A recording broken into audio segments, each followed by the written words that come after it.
So Negan and Maggie headline the new Walking Dead series, Walking Dead Dead City, which has just begun. Has this show recaptured the glory days of The Walking Dead, or is it just a dead husk of its once former self? Let's find out.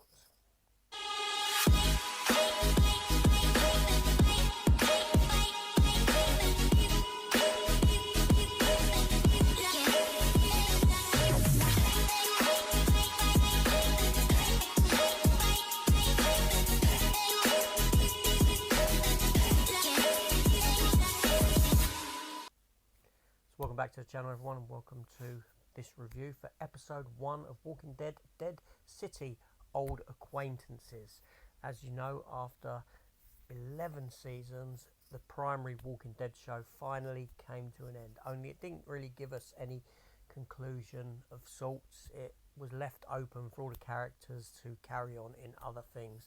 And as we know, a couple of these characters did get spin-off series, the first of which has just landed, Walking Dead Dead City, which features primary cast members Maggie, Lauren Cohen returning to the role, and Jeffrey Dean Morgan as fan favourite Negan. So this series here, we catch up, some years have passed since the end of The Walking Dead, and Maggie is on the shores of Manhattan, or looking across to Manhattan. Loads of walkers over there. We don't know what's going on, but she seems a bit dishevelled, not quite herself, not in the same sort of headspace as she once was. And then she goes in search of Negan.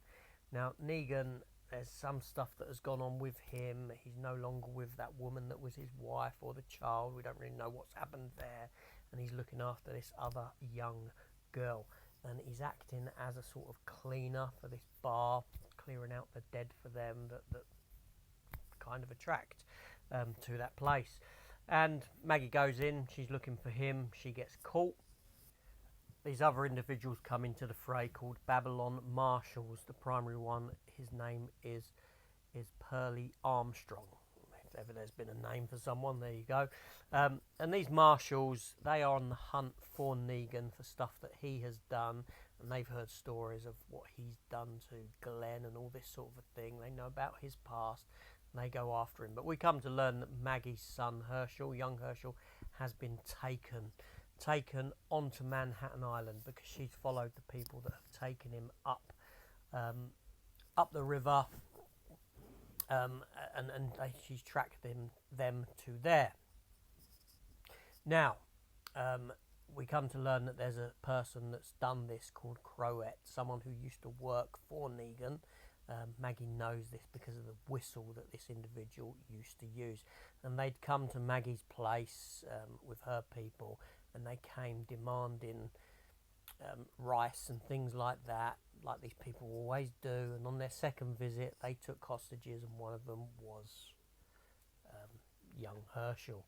And so they all have to head over, Maggie and Negan have to head over to Manhattan Island to try and rescue young Herschel.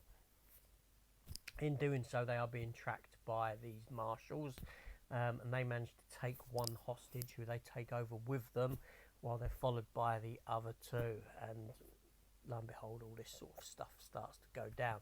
Now, interestingly, this show, it's only a mini-series, but it feels somewhat cheaper than Walking Dead, aesthetically speaking. When the cameras, it's very small screen in the sense that you don't really get many wide shots of stuff happening. It's all very focused and in camera. The wide shots are where you get sort of rendered shots of New York or Manhattan and things like this, and they don't particularly look overly great. Almost like the budget has been somewhat reduced for this show.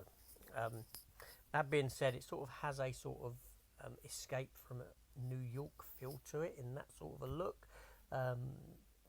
Yeah, almost akin to that sort of a thing, and it gave you them sort of a vibes. It's great to have Maggie and Negan back as characters. Where they left off at the end of The Walking Dead, I thought was a fantastic place for the two of them, where Maggie kind of not forgave Negan, but she accepted him for the stuff that he'd done to help them, but she said that, you know, I can never forgive you what you've done. So there's this ambiguity between the two of them with their relationship that continues into this show here.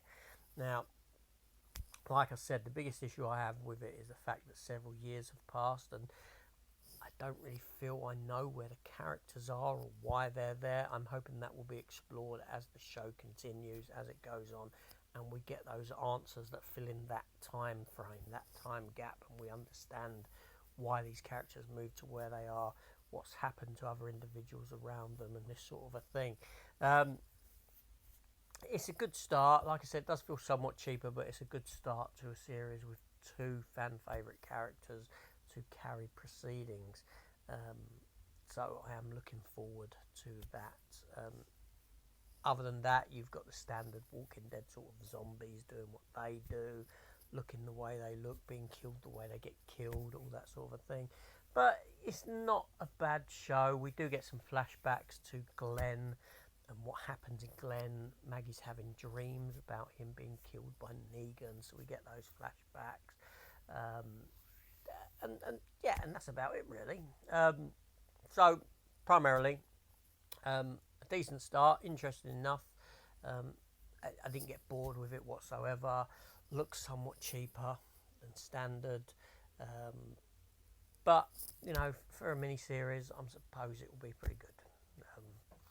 There we go. So let me know your thoughts down below, what you thought of this if you saw it. I'm just compelled by these two characters being put together and having to work together, knowing that there's this history and backstory between them and what went on. I just find that to be quite a fascinating concept for a show. I couldn't think of two better characters to do it with within the pantheon of The Walking Dead. So, great start. I'll see you all later. Take care. Bye-bye.